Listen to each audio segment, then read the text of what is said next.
வணக்கம் நண்பர்களே, welcome to our channel. இன்னைக்கு ஏசி இன்ஸ்டாலேஷனை பற்றி தான் பார்க்க போகிறோம். இண்டோர் இண்டோர் வாட்டர் வாஷ் பண்ணி இங்கே இருக்குது. பாருங்கள், இதுதான் கோர் பிட்டில் தான் ஹோல் போட்டுட்ருக்கோம். இந்த ஹோல் போடும்போது கொஞ்சம் வாட்டர் ஸ்லோப்பிங் இருக்க மாதிரி கொஞ்சம் இன்க்ளைண்டாகவே ஹோல் போடுங்க. அப்போ தான் சப்போஸ் பின்னாடி எதுவும் வாட்டர் ஸ்லைட் ஆனிச்சுன்னா கூட உள்ளே வராது வாட்ரு. அந்த மாதிரி ஹோல் போட்டிங்கன்னா நல்லாயிருக்கும்.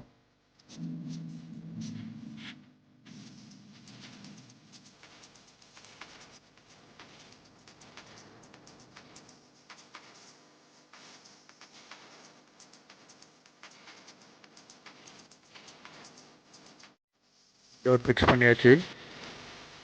பாருங்கள், ட்ரெக்கிங் அடிச்சிருக்கோம். இந்த ட்ரெக்கிங் பார்த்தீங்கன்னா 100 mm 50 mm வித்து இது.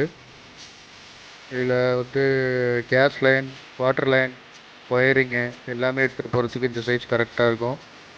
பாருங்கள், பைப் லைன் போட்டுட்ருக்கோம். பைப் லைன் போட்டாச்சு.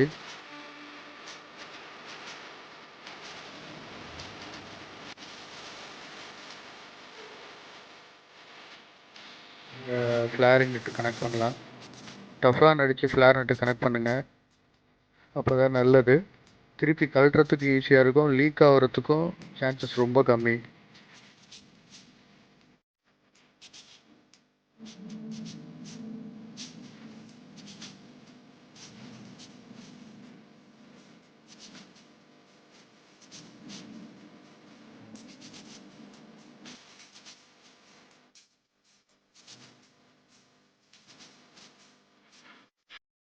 நல்லா ஃபுல்லாக அந்த நெட்டு போய் இந்த காப்பர் பைப்பு போய் இந்த மவுத்தில் உட்காந்து லாக் ஆகிற வரைக்கும் நல்லா டைட் வச்சுருங்க.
இது அவுட்டோரு.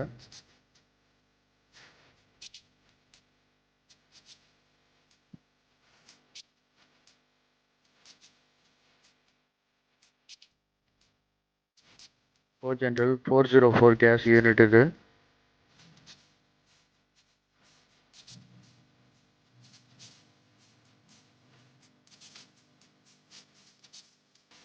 லீக் டெஸ்ட் பண்ணுறோம். பாருங்கள், சோப் சொல்யூஷன் வச்சு ஸ்ப்ரே பண்ணி பார்த்தீங்கன்னா லீக் எதுவும் இருந்ததுன்னா அதில் பபிள்ஸ் வரதை வச்சு கண்டுபிடிக்கலாம்.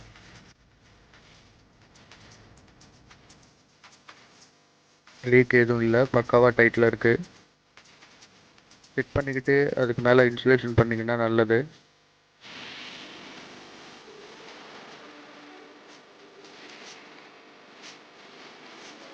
எல்லாம் முடிச்சாச்சு. பாருங்கள், யூனிட் ஓடிட்டுருக்கு. ட்ரெக்கிங் பண்ணிங்கன்னா உங்களுக்கு நீட்னாக அழகாக தெரியும். வெறும் பைப்பு போடுறத விட இந்த மாதிரி ட்ரெக்கிங் பண்ணோம்னா நமக்கு நீட்டாகவும் அழகாகவும் இருக்கும்.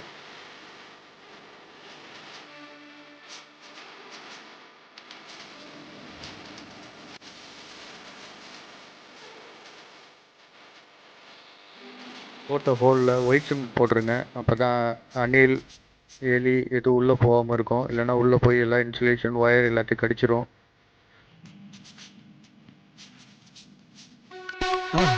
மறக்காம சர்ப்ரைஸ் பண்ணுங்க. தேங்க்யூ.